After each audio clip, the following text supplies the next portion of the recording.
جان محترم ایام فاطمیہ سلام اللہ علیہ ہی کی ایک مناسبت سے مجلس کی توفیق آپ مومنین کے درمیان میں جمعہ کا دن ہے اور ظہور کا متوقع دن ہے،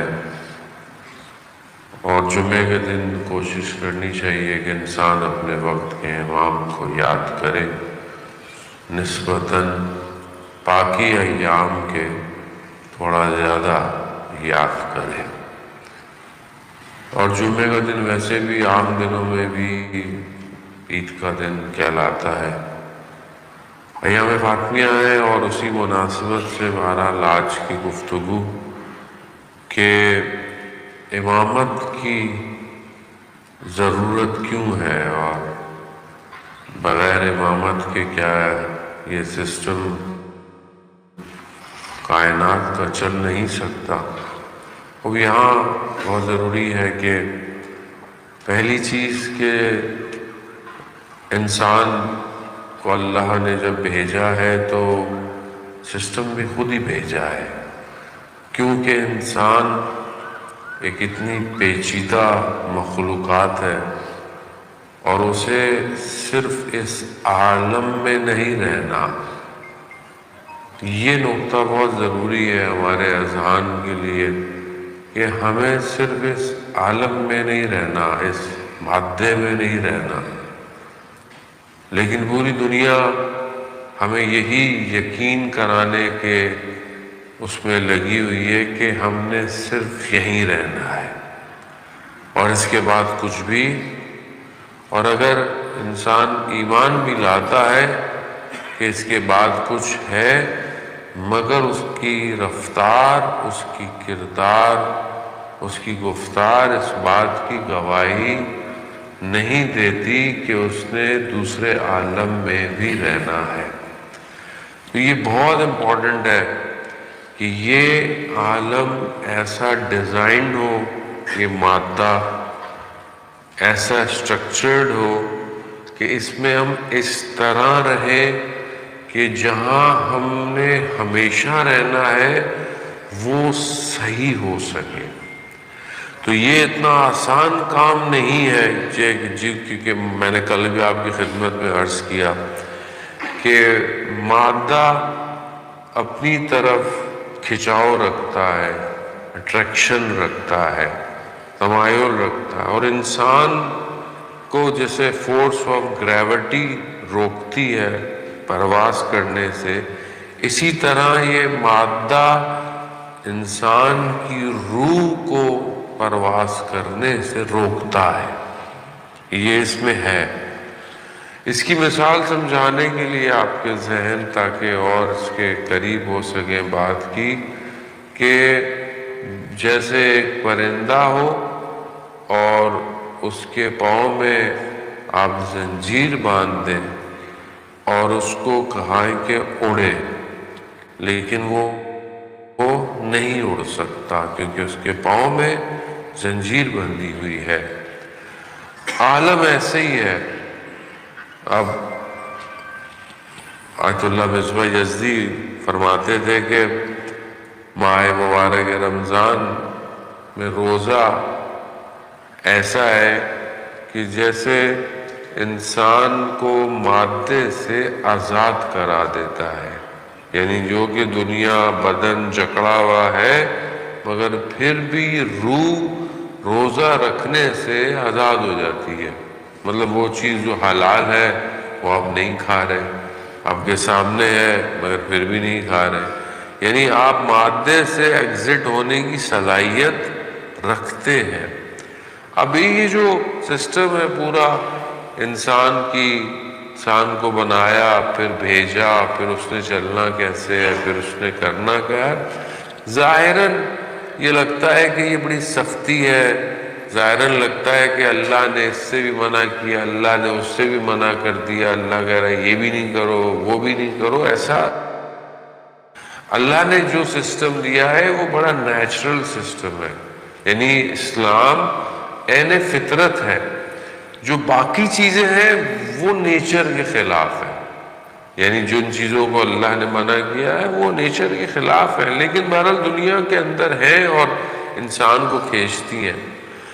اب ایک ایسا سسٹم جس میں ہر زمانے میں انسان داخل ہو اور جب اس سے گزرے تو وہ پھر آخرت میں کمال پہ پہنچ جائے، ایسا کیا سسٹم ڈیزائن کیا جائے اس عالم کے اندر کہ جس سے انسان گزرتا چلا جائے اور ہر زمانے کا انسان اس سے گزرے، چاہے وہ قدیمی انسان ہو، چاہے وہ آج کے دور میں A I, artificial intelligence, robot, chat G P T کا انسان ہو، جیسا بھی ہو، اور آگے انسان جتنا بڑھتا جائے، لیکن ایک ایسا سسٹم پرماننٹ ہونا چاہیے کہ جو ہر دور کے انسان کو ایک ایسا موقع فراہم کرے کہ وہ ابدی زندگی خیر کے ساتھ گزار سکے۔ یہ جو سسٹم ہے، یہ سسٹم امامت کا سسٹم ہے،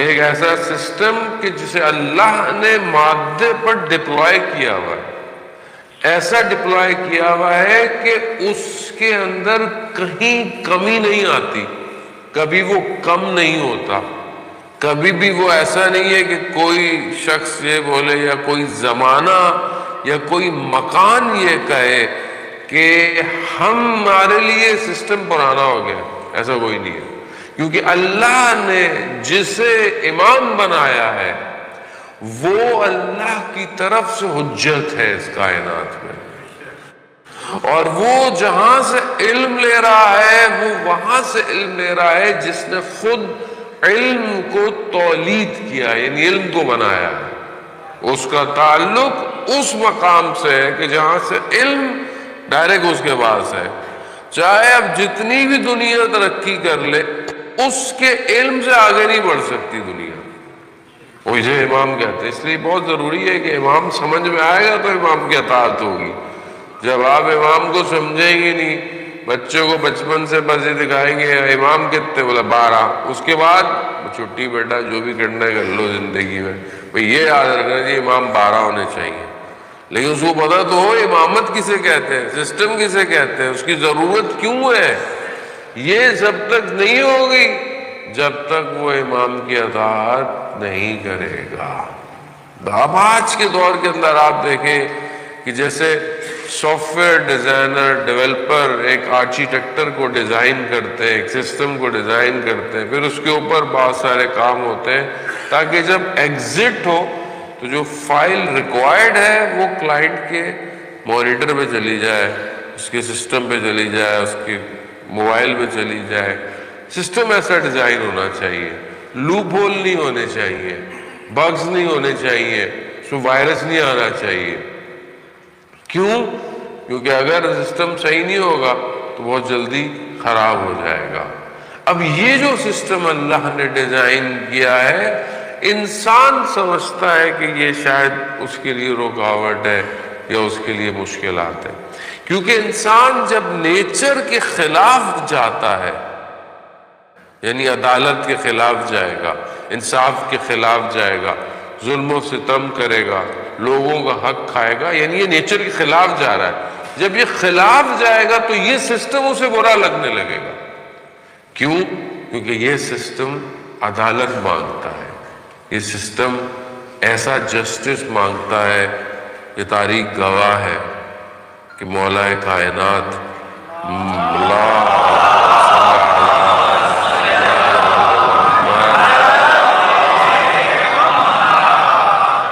مولا کائنات مال غنیمت تقسیم کر رہے ہیں، اور امام کی بہن بھی ہیں، ان کو حصہ دیا، ایسے میں ایک کنیز بھی آئی، اسے بھی دیا۔ امام کی بہن نے فرمایا میں عرب ہوں، نسبت میں آپ کی بہن بھی ہوں، آزاد بھی ہوں، میرا بھی اتنا ہی حصہ، یہ کنیز ہے، یہ عرب بھی نہیں، اس کی آپ سے نسبت بھی نہیں، اس کا بھی اتنا ہی حصہ۔ تو انہوں نے کہا خبردار، میں عدالت کا امام ہوں، تو یہ عدالت، یہ سسٹم ہے، اور یہ سسٹم ذاتی سسٹم نہیں ہے، یہ اللہ کی طرف سے نظام ہے۔ تبھی جب اللہ نے یہ نظام عطا کیا جہاں پر نبوت اللہ کا سسٹم تھا، اور آخری نبی کے بعد وہی بھی ختم ہو گئی، نبوت بھی ختم ہو گئی، مگر کیا نبی کے بعد قیامت تک کی انسانیت بغیر کسی سسٹم کے رہتی؟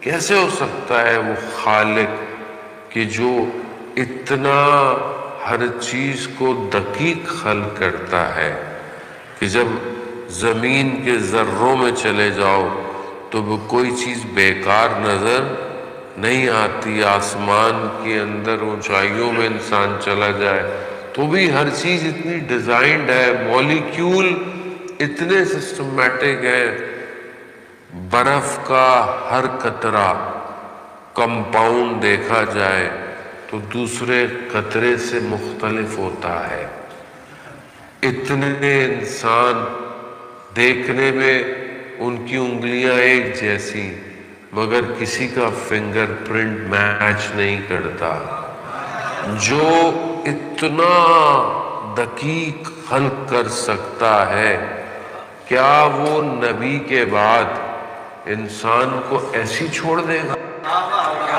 ایسے چھوڑ دے گا؟ نہیں ہو سکتا۔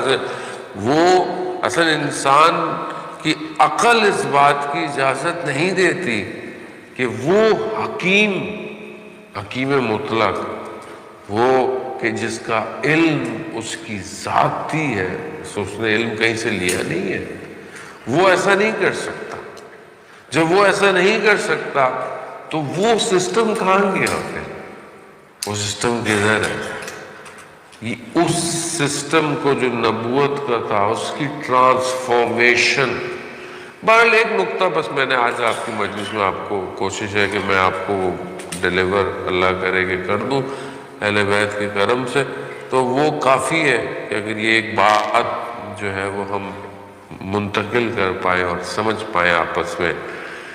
عزیزان محترم، یہ ظاہری سسٹم کیسے ہو، ساری معاملات کیسے ہو، اللہ نے نبی کے ذریعے پھر اس کے بعد یہ امامت کا سلسلہ شروع کیا، اور یہ صرف اس لیے نہیں تھا کہ یہ آپ کی ظاہری زندگی بہت اچھی ہو جائے۔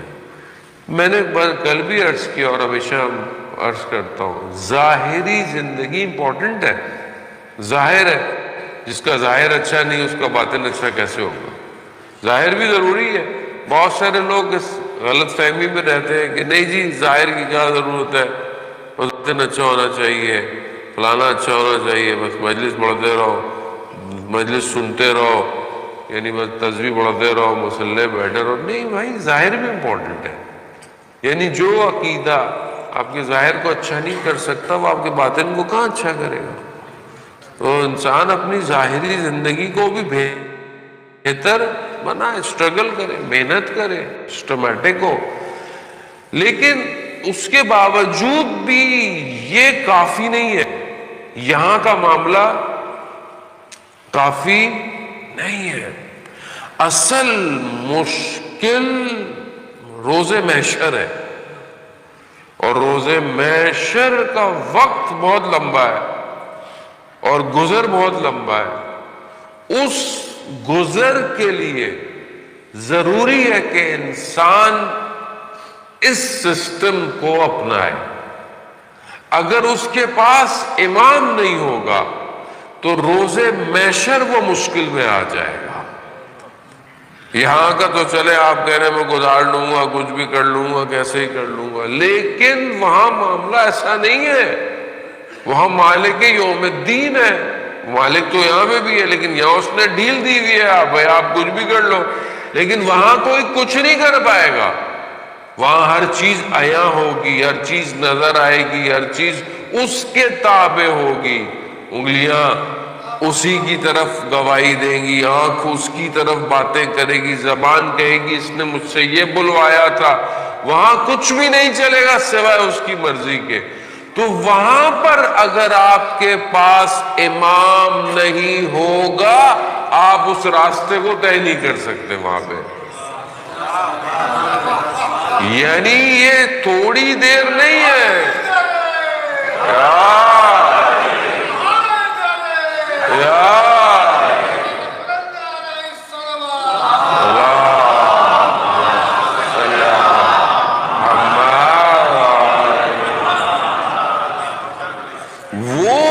وہ بہت لمبا راستہ ہے. ایک جگہ آپ سے ہزاروں ایک سوال کے لیے پتہ نہیں کتنی دیر کھڑا رہنا پڑے گا اور پتہ نہیں کتنے راستے ہیں. صراط کو آسان تھوڑی ہے. صراط کہہ دینا آسان ہے. صراط کے اندر اتنے معاملات ہیں. گزرگاہ اتنی آسان نہیں ہے. ہر معاملے میں چیک کیا جائے گا. بار کوڈ لگے ہوں گے. بولنے کی ضرورت نہیں ہوگی. ایسی سکینر ٹچ کرتا ہوا آپ کو پتہ چل جائے گا ولایت کتنی ہے اس کے اندر. جتنی ولایت ہوگی اتنی تیزی سے گزرتا چلا جائے گا.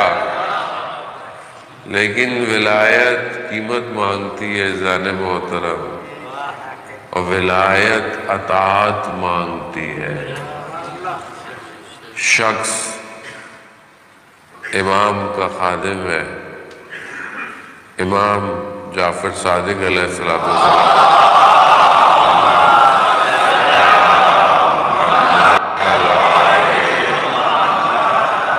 امام کے پاس آیا, کہا مولا شخص خراسان سے آیا ہے, کہہ رہا ہے کہ وہاں میرے باپ ہیں, وہاں میرے پاس بڑا گھر ہے, سب کچھ ہے, جانور ہے, چیزیں ہیں, وہ سب میں تمہیں دیتا ہوں, مگر یہ جو تم نوکری کر رہے ہو مولا کی, یہ نوکری مجھے دے دو. تو مولا میں آپ سے پوچھنے آیا ہوں, سودا تو برا نہیں ہے, اتنا سب کچھ مل رہا ہے. تو امام نے کہا تمہاری مرضی, اگر تمہیں اچھا لگتا ہے جاؤ. جانے لگا تو امام نے کہا اچھا میری ایک بات سنتے جاؤ, جو اس دنیا میں جتنا ہمارے قریب ہوگا اس عالم میں وہ اتنا ہی ہمارے قریب ہوگا. اب ہم اپنے آپ کو دیکھیں جان محترم, ہم امام کے کتنے قریب ہیں, ہماری زندگی میں کتنی پرسنٹیج ہے امام,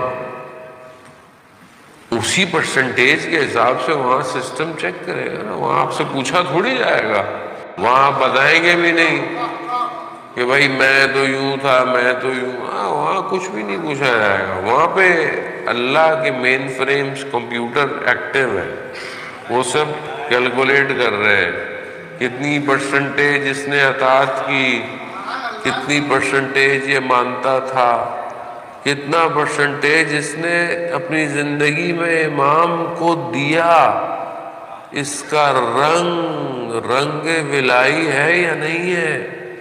وہاں کہنے کی ضرورت نہیں پڑے گی اذان محترم, خود پتہ چل جائے گا. مولا متقیان خود مناجات جو ہے, جو مسجد کوفہ کے اعمال ہیں, اس کے اندر کیا فرماتے ہیں, مجرم اپنے چہرے سے پہچانا جائے گا, مجرم اپنے چہرے سے پہچانا جائے گا. ماؤں بہنوں کے بہن کچھ نہیں کر پائیں گے. مولا یا مولا انت المولا وانا العبد فهل يرم العبد الى المولا. یعنی وہاں پر خود ظہور کرنا پڑے گا, اور جتنا آپ اس سسٹم کو اپنے اندر ڈپلوائے کریں گے یہ اتنا ظہور کرے گا. ایزانوں اس کے لیے بہت ضروری ہے کہ انسان اپنے اندر کو اس قابل کرے کہ ولایت کو قبول کرے. ولایت آسان ہوتی تو سب ولایت کو مان لیتے, نہیں مان پا. کیوں نہیں مان پا؟ اندر مشکل تھی. انسان دنیا کے بہت سارے معاملات میں اتنا گم ہو جاتا ہے کہ امام کو قبول نہیں کرتا, امام کو نہیں مان رہا ہوتا. مشکلات ہیں, اور یہ مشکلات کلیکٹیولی ہے، کوئی ایک چیز نہیں ہے کہ آپ بولا جائے. اب انسان اپنی زندگی کے اندر دیکھیں، وہ سادی سی مثال، بہرحال آپ سب اہل علم ہے، سننے والے عزیزان محترم، انسان اگر ذرا سی خوراک میں غلطی کر بیٹھے، کسی عمل میں، تو انسان سے نماز چھوٹ جاتی ہے. انسان سے، اب انسان سے اگر خدا نہ خواستہ فجر کی نماز قضا ہو رہی ہو تو اسے دیکھنا چاہیے کہ اس نے رات کو کیا کیا، آخر ایسا کیا کام کیا کہ ملائکہ اٹھاتے رہے مجھے پھر بھی نہیں اٹھاوے. کیونکہ روایات کہتی ہیں کہ فجر کی نماز کے لیے ملائکہ اٹھاتے ہیں انسان کو. یعنی میں نے ایسا کیا کیا کہ مجھے ملائکہ کی آواز نہیں آ رہی. تو یہ چھوٹی سی مثال ہے. تو جب یہ بڑھتا چلا جائے تو آدمی امام کو نہیں پہچانتا، اور پھر جب اور بڑھ جائے تو امام کے مقابلے میں آ جاتا ہے. اب یہ اسی دنیا کے معاملات ہیں، یہ باہر سے کوئی نہیں ہے، سب ادھر ہی ہے. تو ہم اپنے آپ کو جانے محترم اس سسٹم میں انڈلج کریں، اپنے آپ کو لے کر. کیسے لے کر؟ مولانا صاحب مشکل تو بتا دی، مسئلہ بھی بتا دیا، حل بھی تو بتائے. عزیزان محترم، آپ اپنی زندگی کو کیلکولیٹ کریں. آپ کی زندگی میں قال امیر المومنین کتنا ہے؟ بڑا سمپل ہے، بھی کیلکولیٹ کریں کہ میرے 24 گھنٹے میں قال امیر المومنین، قال امام صادق، قال امام باقر کتنا ہے. میں کتنا اپنی زندگی میں جو ہے وہ ان چیزوں کو سنتا بھی ہوں اور اس پہ عمل بھی کرتا ہوں. یعنی پریکٹیکل ہونا چاہیے. کوئی بھی کام کروں پھر ذہن میں ہاں امام نے فرمایا، ہاں یہ امام نے فرمایا. خوب یہ بہت امپورٹنٹ ہے. آج کل کے اس مادی دور کے اندر صرف کہنے سے معاملہ نہیں چلے گا، یعنی عمل کرنا پڑے گا، اور یہ عمل کریں گے تو ہی آگے بڑھے گا. تو بہرحال جمعے کا دن ہے اور میں مجبور تو اپنے لیے واجب سمجھتا ہوں، کیونکہ امام کی گفتگو بہت ضروری ہے. اور ساری گفتگویں ہوتی ہیں اور بعض اوقات امام زمانہ کی گفتگو نہیں ہوتی. یعنی آپ باقی اماموں کا ذکر کرتے ہیں، یقیناً اول و محمد، اوسط و محمد و آخر و محمد ہے، لیکن آخری امام کی گفتگو ضروری ہے، کیونکہ وہ ہمارا حاضر امام ہے، وہ غائب نہیں ہے.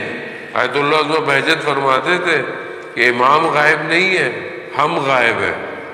امام حاضر ہے، امام حاضر ہے، ہم نہیں دیکھ پا رہے، ہم نہیں سن پا رہے. امام تو ہماری بات سن رہے ہیں، امام تو ہمیں دیکھ رہے ہیں، لیکن ہم اپنے آپ کو نہیں مانتے.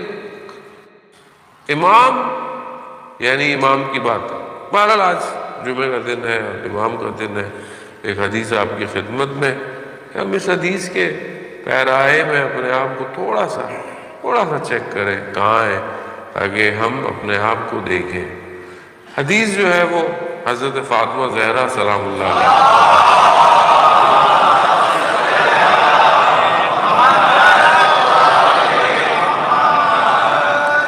بہرحال بیوی ایام بھی ہے اور انہی کا صدقہ ہے یہ کائنات.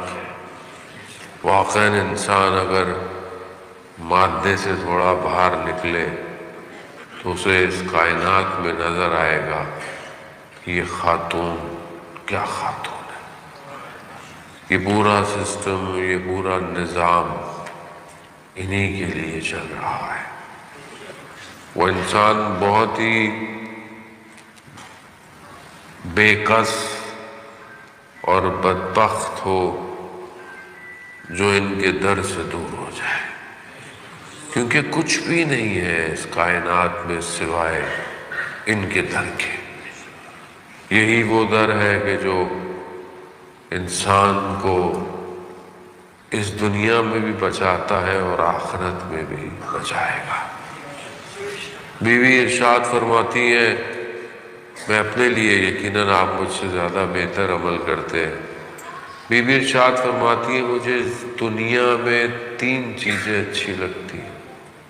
پہلی، مجھے اپنے بابا کے چہرے کو دیکھنا اچھا لگتا ہے۔ تو ظاہر ہے کیا ہی چہرہ ہوگا اور کیا ہی خوبصورت وہ کیفیت کہ جو اپنے بابا کو دیکھتی ہوں گی۔ عزیزان محترم، دوسری چیز، مجھے اس دنیا میں قرآن کی تلاوت بہت اچھی لگتی ہے۔ تیسری، مجھے اس دنیا میں اللہ کی راہ میں دینا، انفاق کرنا اچھا لگتا ہے۔ اب ہم اگر اس حدیث کو دیکھیں، ہم چاہتے ہیں اور ہر انسان کی خواہش ہے کہ روز محشر جو ہے وہ بی بی ہماری شفاعت فرمائے، تو ہم اپنی زندگی میں اگر بی بی کے اس قول کو دیکھیں تو یہ ہماری زندگی میں کتنا ہے۔ ان کو بابا کا چہرہ دیکھنا اچھا لگتا ہے، ہم اس زمانے میں نہیں ہیں، لیکن بہرحال آج کے دور میں سنت نبی پر تو عمل کر سکتے ہیں۔ تو ہماری زندگی میں سنن نبی کتنا ہے، یعنی جو رسول خدا فرماتے تھے، کرتے تھے، انجام دیتے تھے، وہ پریکٹیکلی ہماری زندگی میں کتنا ہے، اور کتنی ہم نے کوشش کی ہے کہ ہم کچھ جانیں کہ رسول خدا کیسے رہتے تھے، مثلا کیسے لوگوں سے ملتے تھے۔ بہت آسان ہے، جو انہوں نے فرمایا ہے وہی ان کی زندگی ہے۔ یعنی کھاتے وقت وہ ہاتھوں کو دھونا، بسم اللہ پڑھنا، ایسے کھانا کھانا، 3 حصوں میں تقسیم کرنا اپنے شکم کو، الحمدللہ کہنا، وہ یہ سنت نبی ہے، وہ اس پہ عمل کرے۔ سونے سے پہلے مسواک کرنا، وہ یہ سنن نبی ہے۔ بچوں کو سلام میں پہل کرنا سنت نبی ہے۔ خوب ہمسایوں کا خیال رکھنا سنت نبی ہے۔ اپنے گھر میں اچھا ہونا، خود رسول خدا کی حدیث ہے، فرماتے ہیں تم میں سب سے بہتر وہ ہے جو اپنے گھر میں اچھا ہے، اور تم سب میں بہتر ہوں کیونکہ میں گھر میں سب سے اچھا ہوں۔ تو یہ سنت نبی ہے۔ تو کہاں ہے میری زندگی میں، وہیں سے پتہ چل جائے گا، کو دور جانے کی ضرورت نہیں ہے۔ دوسری چیز، قرآن کی تلاوت بہت اچھی لگتی ہے مجھے۔ میں اپنی زندگی میں دیکھوں کہ روز محشر اگر خدا مجھ سے پوچھے گا کہ تم نے میری باتیں نہیں سنی میرے بندے، میں کہوں گا پروردگار تیری باتیں کہاں تھیں، کدھر تھیں؟ کہتا ہے میرا کلام، میری کتاب، میری باتیں تھیں، تم نے میری باتیں نہیں سنی۔ مگر میں کہوں گا میں تو روز کالا انسٹاگرام اور کالا ٹک ٹاک سنتا تھا، مگر کالا سبحانہ و تعالی نہیں سنتا تھا۔ وہ ایسے بھی کوئی ریل آ بھی جائے قرآن کی تو اوپر کر دیتا تھا کہ کہیں بے احترامی نہ ہو جائے۔ جانے اس کا مطلب کیا؟ اس کا مطلب ہے کہ میرا باطن ایکسپٹ نہیں کر رہا اللہ کے کلام کو۔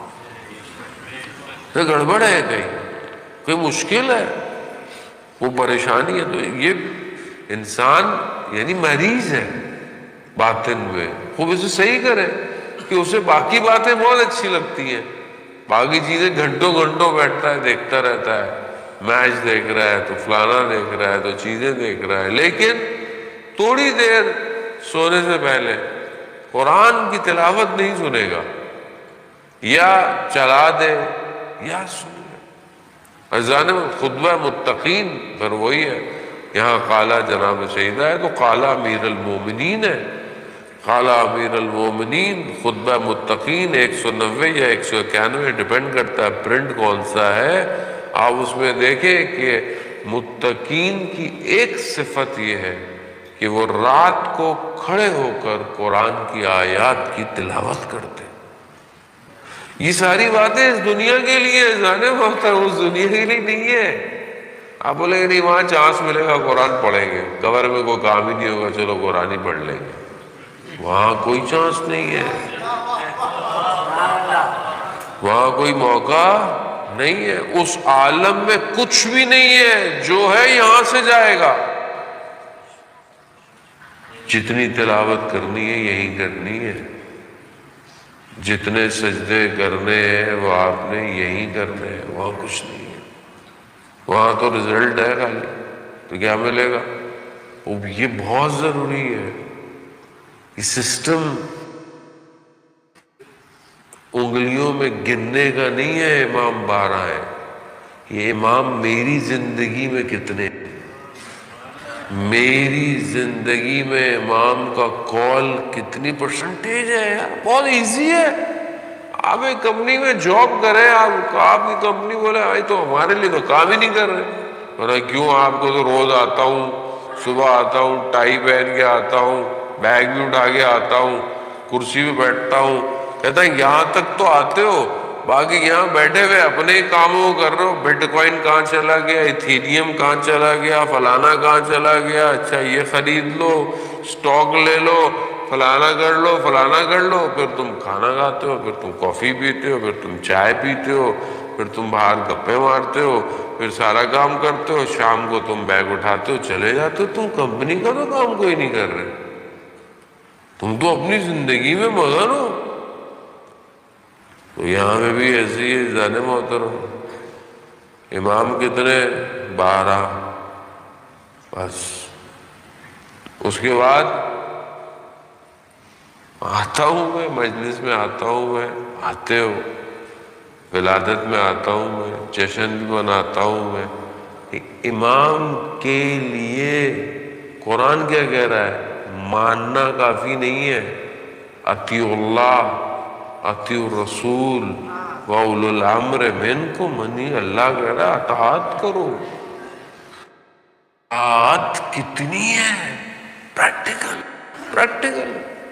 اب آپ یہ کہ نہیں وہ تو پرانے زمانے کے امام تھے، اس زمانے کے اندر جو چیزیں تھیں ساری تھیں، اب تو زمانہ مولانا صاحب ماڈرن ہو گیا، اب تو ویسے بھی ہر چیز چیٹ جی پی ٹی بتاتی ہے، ویسے بھی اب امام اذان محترم جتنے بھی ماڈرن ہو جائیں، یہ مادہ تھوڑا سا ہے۔ مولا متقیان اس زمانے میں کہہ کے چلے گئے کہ میں زمین سے زیادہ آسمان کے راستوں سے واقف ہوں، اور آج تک دنیا آسمان کے راستے ڈھونڈنے کے چکر میں ہے، مل نہیں رہے۔ تو آپ جتنا بھی چلے جائیں وہاں تک نہیں پہنچ سکتے۔ ہمیں کیا پتا، تصویریں کھینچ کھینچ کے ہمیں دکھاتے رہتے ہیں کہاں کی ہے، ریگستانوں کی ہیں، مریخ کی ہیں، ہمیں کیا پتا آج تک۔ تو ہم تو اسی چکر میں ہیں، چلو ٹیلیسکوپ ہے، چلو اچھی بات ہے، ٹریلین ایئرز اور چیزیں، تصویریں، چلو تصویریں تو آ ہی رہی ہیں، خیر، لیکن پہنچنا بہت ضروری ہے۔ اور یہ سسٹم انسان کی زندگی میں آنا چاہیے۔ مجھے اس دنیا میں انفاق کرنا بہت اچھا لگتا ہے، اللہ کی راہ میں دینا بہت اچھا لگتا ہے۔ ان سے بہتر کس نے دیا آج تک، اور کون دے پایا، اور کیا انہوں نے دیا کہ قرآن کی آیتیں نازل ہو گئی، ورنہ یہ آسان نہیں تھا،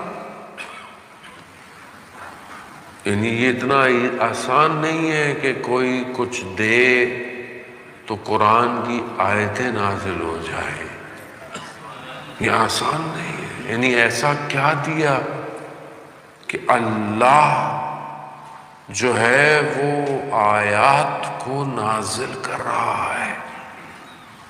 اب یہ سمجھنے کی ضرورت ہے اس عالم کے اندر کہ جو روٹیاں بنائی گئیں وہ جناب سیدہ نے روٹیاں بنائی تھی، اور یہ ان کی روٹیاں لینے والا بھی سائل کوئی عام سائل نہیں تھا، کہ جو تینوں دن متواتر آتا رہا اور یہ تینوں دن روٹیاں دیتے رہے، اور دینے کے بعد انہوں نے یہ نہیں کہا کہ ہم نے کچھ کیا، انہوں نے کہا نہیں، ہم نے صرف محبت میں دیا ہے۔ وہاں خدا پھر سب اپنی خدائی انہی کو دے دیتا ہے۔ اور یہ کہا جائے تو عزیزان محترم کم نہیں ہوگا کہ دنیا انہی روٹیوں کے صدقے میں کھا رہی ہے۔ یہ ان کا دینا ہے، اور دے کر ہی انہوں نے بتایا کہ ہم دینے والے ہیں، اور سب کچھ دیا انہوں نے، کیا نہیں دیا، اور ان کی اولاد نے کیا نہیں دیا۔ وہ ہم اپنی زندگی میں دیکھیں، ہمیں اللہ کی راہ میں دینا اچھا لگتا ہے، ہم تو پرانا نوٹ نکال کے دیتے چلو اللہ کی راہ میں، اپنا نیا نوٹ جیب میں، تو ہم تو یہیں چیک ہو جاتے ہیں۔ ابھی اللہ کی راہ میں اچھا دے دو، اللہ کی راہ میں اچھا کھلا دو، اللہ کی راہ میں اچھا پہنا دو، یہ بھی تو اللہ کی راہ ہے۔ اب یہاں یہ سیکھنا پڑے گا، اور یہ بات وہی ہے، یہ موقع تھوڑی دیر کا ہے۔ روایت ہے کہ اگر کسی کے پاس کوئی حاجت لے کر آئے، کوئی سائل، اور اسے پتا ہو کہ اس حاجت کو ادا کرنا کتنا بڑا کام ہے، تو وہ کبھی کسی سائل کو خالی جانے نہیں دے گا۔ اور دوسری طرف بھی روایت ہے کہ حاجت مند کو اگر یہ پتہ چل جائے کہ اپنی حاجت کو سوائے خدا کے کسی سے طلب نہیں کرنا، تو وہ کبھی بھی کسی کے آگے ہاتھ نہیں پھیلائے گا۔ دونوں طرف سے معاملات، دونوں طرف سے، دینے والا بھی اور مانگنے والا بھی۔ بہت ضروری ہے کہ انسان دیکھے، حدیث پیغمبر ہے کہ جو تم اللہ کی راہ میں دے رہے ہو وہ باقی رہے گا، اور جو تمہارے پاس ہے وہ فنا ہو جائے گا۔ وہ دنیا ایسی ہے، بناتے ہیں سب کچھ بنایا، موقع بھی نہیں ملا بعض اوقات اس چیز کو استعمال کرنے کا۔ آپ کی زندگی انسان کی ایسی ہے، انسان ساری زندگی جو ہے وہ ایسی چیزوں کو اپنے پیچھے وطن میں بنانے کی کوشش کرتا ہے کہ میں رہوں گا، لیکن اسے موقع بھی نہیں ملتا۔ دنیا ایسی ہے، دنیا گزر جاتی ہے اور ساری۔ میں یہ نہیں کہتا کہ اپنا آپ سب کچھ اٹھا کے کسی کو دے دے، لیکن اللہ کی راہ میں اپنے مال سے حصہ نکالا۔ سب سے پہلا حق آپ کے اطراف کے لوگوں کا ہے، آپ کے رشتہ داروں کا ہے، ان کا حق بنتا ہے، آپ کے سگے بہن بھائیوں کا۔ اگر وہ ضرورت ہے تو آپ ان کو دیں چیزوں۔ بہت سارے لوگ خمس نکالتے ہیں، اور اچھی بات ہے، سب کو نکالنا چاہیے واجبات میں سے، اور سمجھتے یہ کہ جو خمس دے رہے ہیں ہم اللہ کی راہ میں بڑا کام کر رہے ہیں، جبکہ ایسا نہیں ہے۔ خمس تو واجب ہے، واجب تو ادا کرنا ثواب تھوڑی ہے، واجب کا ادا نہ کرنا گناہ ہے۔ تو جو آپ دے رہے وہ دے رہے، اب آپ بولے میں خمس میں سے کسی کو دوں گا، سہم سادات میں سے میں دے رہا ہوں، میں تھوڑی دے رہا ہوں، مال میرا ہے ہی نہیں، وہ تو امام کا مال ہے۔ تو ہمارے بہت سارے لوگ اسی میں خوش ہو رہے ہوتے ہیں۔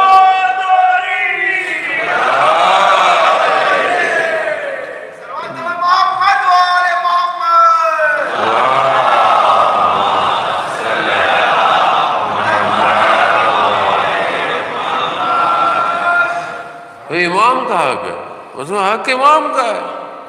آپ خوش کیوں ہو رہے کہ آپ نے اتنا سہم سادات دیا؟ وہ امام کا حق تھا۔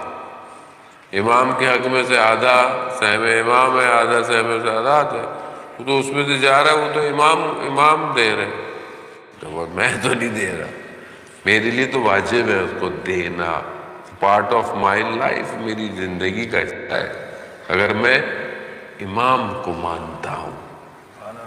یہاں لوگ امام مانتے ہیں مگر سہم امام کو نہیں مانتے، اپنی مرضی کا امام چاہیے، اپنی مرضی سے۔ بعض لوگ کہتے ہیں مولانا صاحب نے یہ دے دیا حساب ہو جائے گا، کیسے حساب ہو جائے گا بھائی، ایسے تھوڑی ہوتی ہے ہر چیز اپنی مرضی سے حساب ہو جائے گی۔ آپ یہ حصہ الگ ہے، اپنے پروفٹ میں سے کتنا دیتے؟ 80% جو آپ کا بچا اس میں سے آپ نے کتنا دیا اللہ کی راہ میں، یہ دیکھا جائے گا کہ آپ انفاق کرتے ہیں۔ زیادہ محترم، امام کی نگاہ ہم سب کی طرف ہے۔ امام ایسا نہیں ہے کہ کسی کو دیکھ نہیں رہا۔ ایک شخص ایک جگہ مشکل میں پھنسا، اس نے امام کو پکارا، امام آ گئے، اس کی مدد کی، تو اس نے امام سے سوال کیا، مولا جب میں مشکل میں تھا آپ خود کیوں نہیں آئے؟ میں مشکل میں تھا۔ امام فرماتے ہیں کہ ہر لمحہ لمحہ ہمیں لوگ پکار رہے ہیں، اور جو پکارتا چلا جاتا ہے ہم اس کے پاس جاتے جاتے ہیں۔ تو میں اپنی زندگی میں دیکھوں میں نے کب اپنے امام کو پکارا ہے، کتنا میں نے اپنے امام کو پکارا، کتنا میں نے اپنے امام سے گفتگو کی ہے۔ جمعے کا دن ہے، آپ دعائے نطبہ بھی پڑھتے ہیں، متى ترانا ونراقا، کب آپ ہمیں دیکھیں گے اور کب ہم آپ کو دیکھیں گے۔ عزیز الیہ، وہ کون سی زمین کا ٹکڑا ہے جس نے آپ کو اٹھا کے رکھا ہے؟ میں ساری مخلوق کو دیکھ رہا ہوں مگر میں آپ کو نہیں دیکھ رہا۔ اب یہ تڑپ، یہ شدت ہوگی تو امام آئیں گے، وہ تو نہیں آئیں گے۔ اور امام کی امامت اس لیے امپورٹنٹ ہے عزیزان محترم کہ یہی سسٹم اس دنیا کے لیے بھی کامیاب ہے اور آخرت کے لیے بھی کامیاب ہے۔ آخرت کا راستہ آسان نہیں، اور وہ بھی اس دنیا سے، روح عالم زر سے اتری ہے، نیچے آئی ہے، بدن کے اندر آئی ہے، پھر یہ راستہ طے کر پھر برزخ ہے، پھر محشر ہے۔ اب یہ پورا سفر ہے، اس پورے سفر میں ہادی کی ضرورت ہے، اور بغیر ہدایت کے انسان یہ سفر نہیں طے کر سکتا، کیونکہ شیطان نے اتنا ہی پیچیدہ سسٹم اپنا ڈالا ہوا ہے، اس نے بھی ڈالا ہے، وہ اللہ نے اس کو بھی تو موقع دیا ہے، موقع دیا، اس کے پاس ٹائم ہے، ایک ٹائم ہے، اس ٹائم تک اس کا سسٹم اتنا پیچیدہ ہے کہ لوگ رسول خدا کے ساتھ تھے مگر امام کو بھول گئے، اتنا اس کا سسٹم ہے جانے والا۔ لیکن آپ سوچے کہ یہاں 1,24,000 انبیاؤں کی محنت، اور وہ نبوت اب امامت میں ٹرانسفارم ہو رہی ہے۔ 1,24,000 کہنا بڑا آسان ہے، آسان تو اتنا آسان نہیں تھا۔ کس طرح کے انبیاء نے اللہ کے پیغام کو پہنچایا اور انسانیت کو اپ گریڈ کیا، آہستہ آہستہ آہستہ انسان اپ گریڈ ہوا، تب آخری نبی آئے، اور آخری نبی آئے تو انسان کی عقل رشد کر چکی تھی۔ لیکن یہاں ساری نبوت آخری نبی کے اندر ہے، ٹھیک ہے؟ اب نبی جا رہے ہیں، اب ایک نیا سسٹم آنا ہے جیسے امامت کا سسٹم ہے، اور یہ ولایت الہی ہے، یہ ٹرانسفارم ہونی ہے۔ لیکن یہ اتنا بڑا کام ہے کہ اس بڑے کام کو کیسے کیا جائے، کس طرح کیا جائے؟ کون ہے جو اتنی نبوت کو، اس سسٹم کو امامت میں ٹرانسفارم کرے گا، کنیکٹ کرے گا، تاکہ قیامت تک کی انسانیت جو ہے وہ اللہ کے راستے سے ہدایت حاصل کرتی رہے؟ پروردگار نے کائنات میں نگاہ ڈالی، کوئی نظر نہیں آیا سوائے فاطمہ کے۔ صلی اللہ علیہ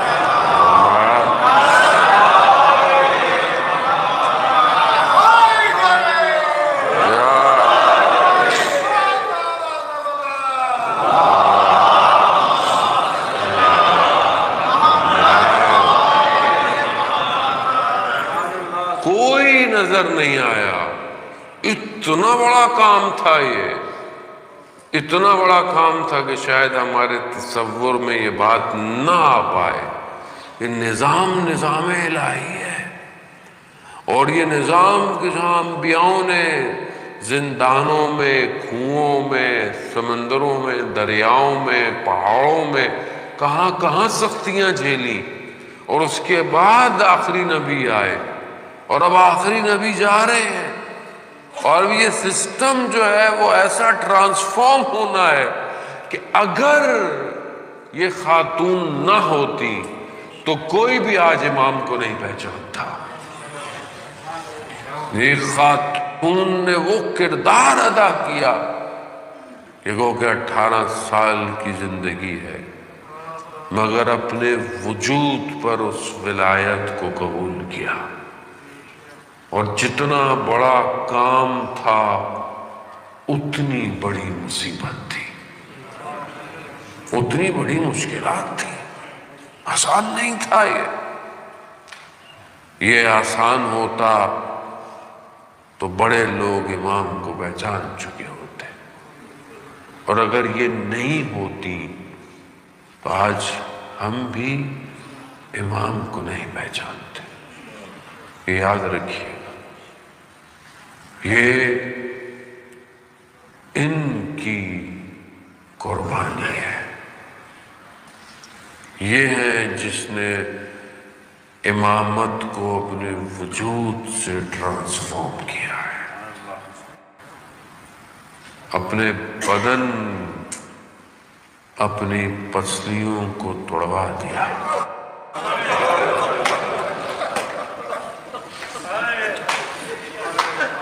مگر ایسا سفر کروایا ہے امامت، نہیں پہچان سکتا تھا کوئی، یا امام زمانہ۔ اور آج بھی اگر آج ہم اپنے امام کو پہچان رہے ہیں تو جناب سیدہ کا صدقہ ہے۔ اسی لیے امام زمانہ کا نام یوسف زہرا ہے، یوسف زہرا ہے، یوسف زہرا۔ اور دونوں کا رابطہ آج ہم جانتے ہیں کہ آیت اللہ خرازی اپنی کتاب روزنائی عالم غیب میں ایک واقعہ بیان کرتے ہیں کہ ایک طالب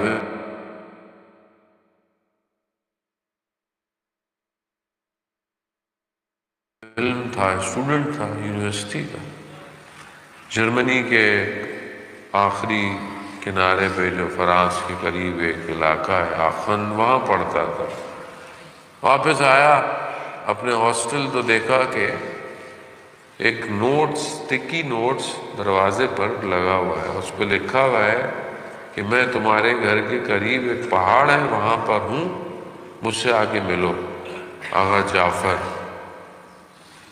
مرتضیٰ جعفر، بہت بڑے عارف دین، بہت بڑے عالم تہران میں ہوتے۔ یہ خود پریشان ہوا، یہ یہاں کیا کر رہے ہیں؟ اور چلا گیا، کیونکہ انہوں نے لکھا تھا۔ وہاں جاتا ہے، دیکھتا ہے کہ پہاڑ ہے، نیچے برف، ظاہر ہے سردیوں کے دن ہے، اور اوپر وہ کھڑے ہوئے ایک لکڑی کا گھر ہے، وہاں سے اشارہ کر رہے ہیں اوپر آؤ۔ کہہ رہے میں چلنا شروع کیا تو برف اتنی تھی میرے پاؤں دھس گئے، تو مجھے انہوں نے کہا کہ یا علی کہو اور چلتے آؤ. میں یا علی کہا اور چلتا اوپر چلا گیا.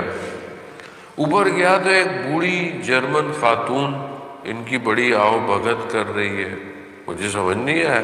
اور ایک جوان لڑکا جو غالباً اس کا بیٹا لگ رہا تھا. تو میں نے اس بوڑھی خاتون سے پوچھا کہ یہ ماجرا کیا ہے، یہ کون ہے، مطلب آپ اس کو کیسے جانتی ہیں؟ کہا کہ میرا یہ بچہ بہت شدید مریض تھا، اس کو گلے کا کینسر تھا. ڈاکٹروں نے جواب دے دیا، منع کر دیا کہ یہ ٹھیک نہیں ہو سکتا، اس کو گھر لے جاؤ. جوان بیٹا تھا، میں کیسے اس کو مرنے دیتی. کہا میں نے حضرت مریم سے تواصل کیا اور میں نے کہا کہ آپ کا بیٹا مردوں کو زندہ کرتا تھا، میرا بیٹا تو مریض ہے. کہا اسی طرح میں سو گئی، خواب میں میں نے حضرت مریم کو دیکھا اور وہ آئی تو میں نے ان سے یہی تقاضا کیا. تو انہوں نے کہا کہ دیکھو ابھی یہ عالم میں یہ کام ہمارے پاس نہیں ہے. کہا آخری رسول ہے، ان کا نام یہ ہے، ان کی ایک بیٹی ہے اور ان کا آخری فرزند مہدی ہے. کہا ان تینوں توسل کرو، وہ شفا دیں گے. یہ کام ان کے ہاتھ میں ہے. جتنے بھی مریض ہیں عزیزان محترم، آج ایک بچی لڑکی کا کہا اس کی بہت آپریشن ہو گیا، اس کی ٹانگ کی سرجری ہے. اور بھی آپ مریض ہوں گے، جیسے ذکر بھی کیا آپ کی ممنی نے کویت میں سے، اور میرے بھی جاننے والے کافی لوگ مریض ہیں. جناب سیدہ سے توسل کرتے ہیں کہ وہ امام زمانہ کی خدمت میں عرض کرے کہ ان مریضوں کو شفا عطا کرے. وہ کہتی ہے کہ میں نے توسل کیا، یہ نام مجھے یاد ہو گئے، محمد فاطمہ مہدی، محمد فاطمہ مہدی. تو میں کر رہی تھی تو اچانک سے دروازہ کھٹکھٹایا کسی نے. جب میں نے دروازہ کھولا تو یہ کھڑے ہوئے تھے، تو میں سمجھی مسیحا آ گیا. تو کہا نہیں میں مسیحا نہیں ہوں، جن کا آپ نے نام لیا ہے انہوں نے مجھے بھیجا ہے. اور انسان واقعاً اپنے آپ کو اس قابل کر دے کہ لوگ امام کو پکارے اور امام کہے تم جاؤ، تم کام کر کے آؤ. کیا بات ہے، کیا مقام ہے عزیزان محترم. کہتے پھر اس نے بچے کی کمر کے نیچے ہاتھ رکھا اور یہ تینوں ناموں کو پکارا اور ایک چوتھا نام بھی کچھ کہا، اور دیکھا بچہ اچانک سے کھڑا ہو گیا، اس کا گلا ٹھیک ہونا شروع ہو گیا. اور ابھی تمہارے سامنے. کہا میں نے آقا جعفر سے پوچھا تو انہوں نے کہا کہ کہ کھڑے ہو جاؤ، اور وہ کھڑا ہو گیا. لیکن ظاہر ہے جو جتنی اطاعت کرتا ہے اس کی زبان کی تاثیر اتنی ہوتی ہے. لوگ صرف یا علی کہتے ہیں اور معاملات حل ہونا شروع ہو جاتے ہیں، کیونکہ وہ امام علی کی اطاعت کرتے ہیں. امام زمانہ ہمارے امام ہیں. اگر ہم واقعاً اپنے امام کی اطاعت کریں گے تو اللہ ہماری زبان میں بھی تاثیر دے گا، ہمیں اپنے قریب کرے گا. عزیزان محترم، ولایت کی پہلی شہیدہ جناب سیدہ ہے.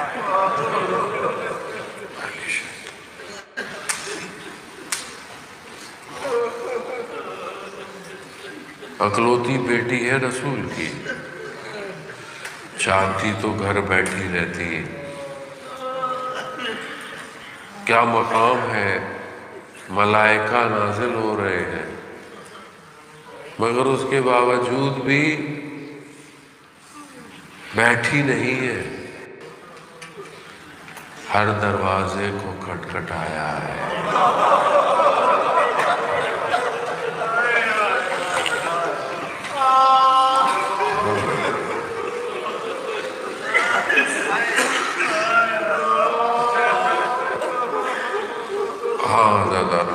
ایام فاطمیہ ہے، بہرحال ابھی ہے، یاد ہے، مصیبتیں اتنی پڑی مجھ پر کہ روزے روشن پر پڑتی تو سیاہی تاریخ دنوں بدل گئی۔ یہ کون سی مصیبت ہے یا سیارہ؟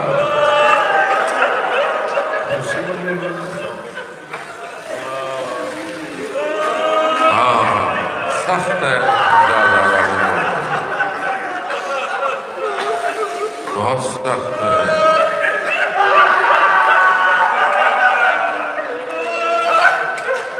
یہ تو جناب زینب جانتی ہے کہ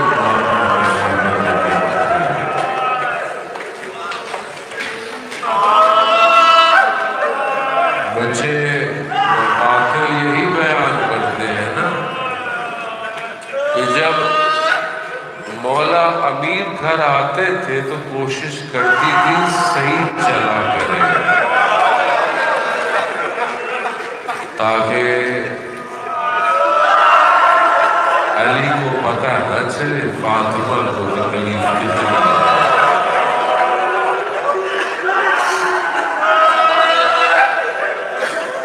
دیواروں کے سہاروں سے چلتی،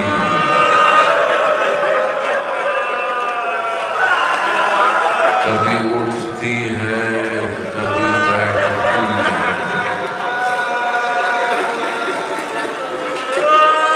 حالت یہ آ گئی کہ اپنے بابا کی قبر پر جانا مشکل ہو گیا۔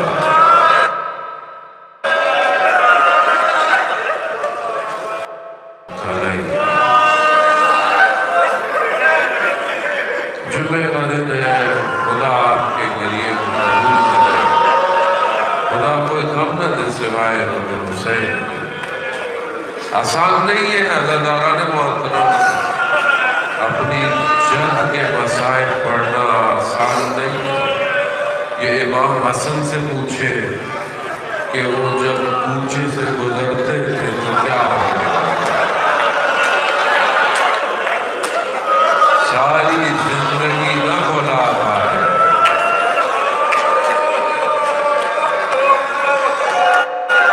آئے امام زمانہ کو بھی دعوت دے، آئے ہماری مجلس میں آئے، آپ کے چاہنے والے آئے ہوئے، آپ کی جد کا پرسہ لینے آئے۔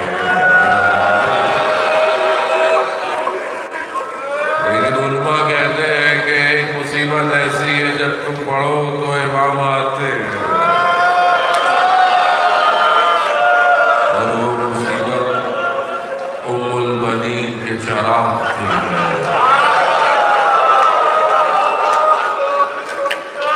اب جناب ام البنین کو دیکھیں نا، وہ آئی اس لیے کہ بہن الزہرا کی کنیز ہوں، یہ میرے بچے بھی ان کے بچوں کی خدمت کریں، اور ایسا بچہ دیا عباس جسے کہا کہ یہ حسین کے لیے۔ اور آخری وہ وقت آپ کے ذہن میں ہوگا نا جب یہ منادی آیا تھا، اور جب اس نے مدینہ میں کہا کہ حسین مارے گئے تو یہ بوڑھی عورت آئی، کہا کیا حسین مارے گئے؟ کہا بس اتنا بتا دے جب حسین مارے گئے عباس زندہ تھا؟ کہا نہیں، عباس زندہ نہیں تھا۔ ماں کو یقین تھا کہ جب تک عباس ہو، اسے کہتے ہیں یہ ہے جناب سیدہ کے راست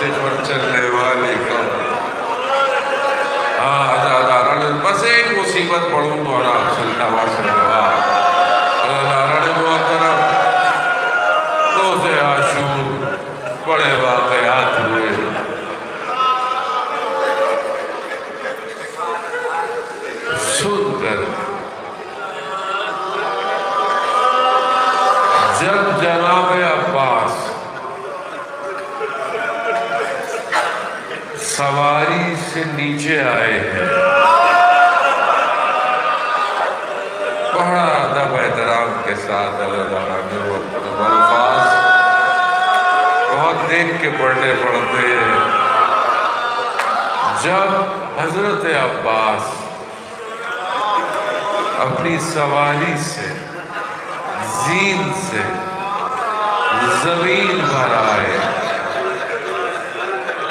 پہلی بات تو ہے جو اوپر سے نیچے آتا ہے وہ اپنے ہاتھوں سے اپنے آپ کو بچاتا ہے.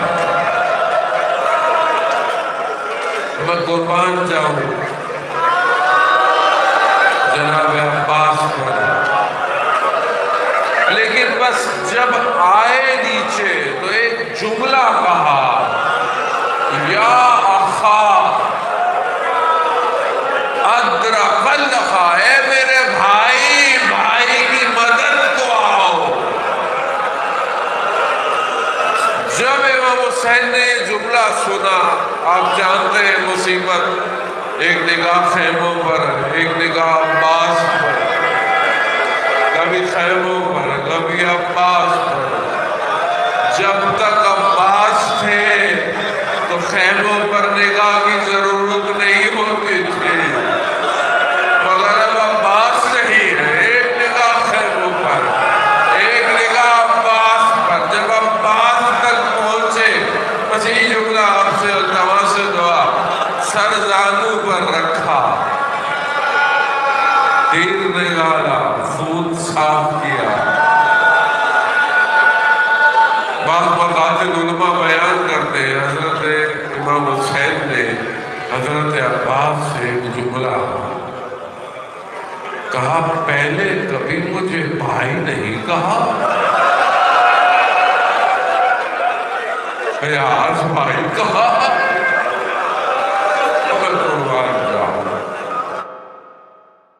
جاؤں جناب سیدہ. حضرت عباس کہتے ہیں کہ جب میں زین سے زمین پر آ